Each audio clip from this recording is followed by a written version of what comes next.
The NFL is a nickel defense league. And even though offenses are running the ball more, defenses are not shying away from playing a nickel defense.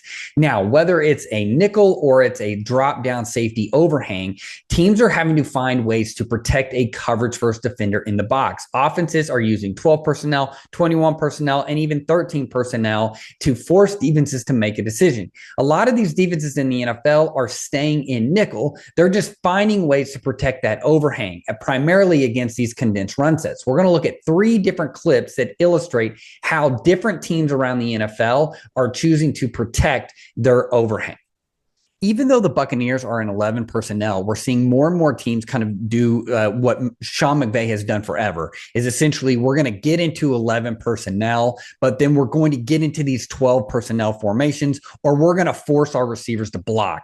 So here we're actually going to get in a condensed set. What that does is it puts that coverage defender in a box. He can't really go anywhere. It's a compressed set, and it also is going to force him to actually fit into the box. So what we're going to get here with Atlanta is a penny front. So all this means is that we have 5 defensive linemen. We have a solo backer. The way this is going to work under center is we have our shade nose is going to be here. Our linebacker is going to have the fallback A, and then our nickel is actually going to be in the C gap. So instead of taking a coverage first defender and saying, hey, I need you to get a run pass read, I need you to figure out what we're going to do, I'm going to use the offensive blocking scheme against it, and I'm going to actually force fit you. So what we're going to have is have this four get into the B gap. We're going to have a wide 9. They do not want to have Godwin on the wide 9. He's not going to be able to scoop him. So they're going to actually double up to the nickel. And then we're going to have this receiver kind of chip on his way to the safety. What that does is it puts a nice alley for our nickel here. That's exactly where our nickel's going to blitz through. At the snap of the ball, you can see we get that movement. So we're actually going to get the nose crossing face. We're going to puncture this B gap with that. That's going to create a double team. It also creates an alley for that Mike. He's going to read clear or cloudy.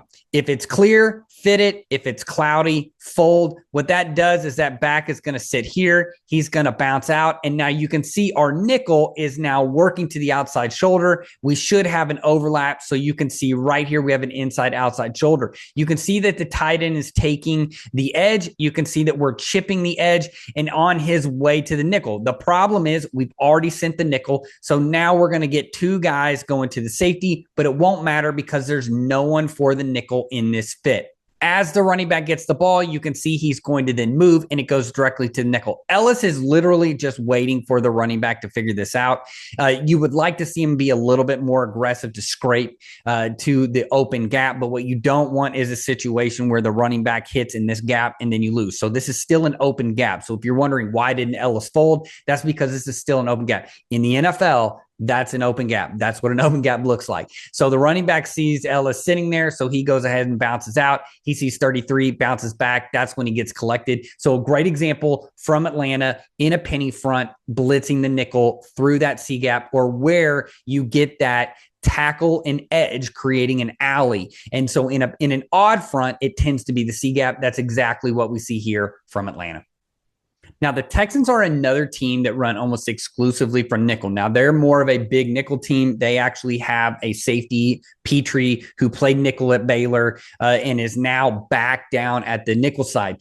But you have these cover 3 teams. How do you protect your overhang? Because it's the same situation that we have in anything is if we get 12 personnel, they're going to put 2 tight ends together. If you drop your safety down, it's no different than if you have the nickel. How are you going to defend this? Now, different than Atlanta, we do not have a penny front. So what we have is a wide 9 alignment, meaning that we are going to have our defensive ends in 9. We're going to have a G technique and a 3 technique. These 2 guys inside are going to try and occupy 3, and our linebackers are going to be able to then take these open gaps. I know that there's an A gap, but that's kind of where you kind of flow. So they're going to primary to secondary, secondary to primary, depending on the flow of the back.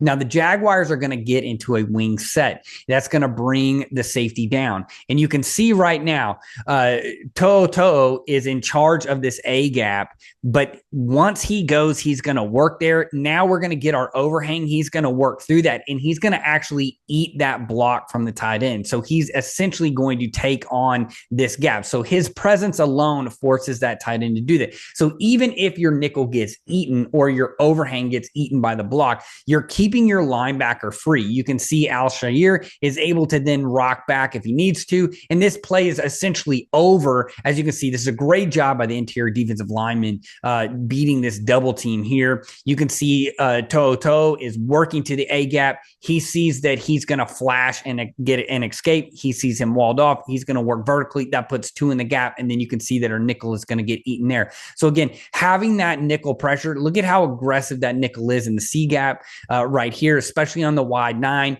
He's basically attacking this. You can turn this into a pressure where he lines up. I've seen that as well, is where he walks down, lines up on the tight end, forces the tight end to flash, and then he's actually going to go by the tight end using presence, knowing that the tackle is going to work with the guard to double up. So you're getting your double teams here back across, and that's how this blocking is going to work. So once you see that this guy comes off, you see him edge. Now he's going to fit. So we both have two in the gap. It ends up cutting everything off. This is another good example of how teams are able to kind of mitigate, hey, we're going to run at you, or we're going to use your nickel against you. You can see this. This is the overhang. Toto comes clean through and into the backfield.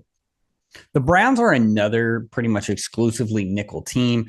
Now we're going to get another shot of where you're going to see number 9 is going to be down near the passing strength. And you're just going to see it's the same thing. We have this wide 9. They're kind of in an underfront. They set the tackle over here. We have our linebacker in the A gap. They are actually going to have JOK move across into this A gap, which is going to let him flow out. And then they're going to send 9 through this gap right here. So as the ball is snapped, they're going to run a wham play. You can see this right here, that you're going to get the wham block here from the tight end. All a wham means is they're going to let the interior defensive lineman go. You can see they're working here. He's in the A gap. They're just going to have an exchange of here. So this lineman is going to then wall him off. You can see that we are going to get the wham block here, and then we have the block out. That creates a really nice alley for our overhang into the box. As the play progresses, you can see he has a nice shot. All he has to do is beat the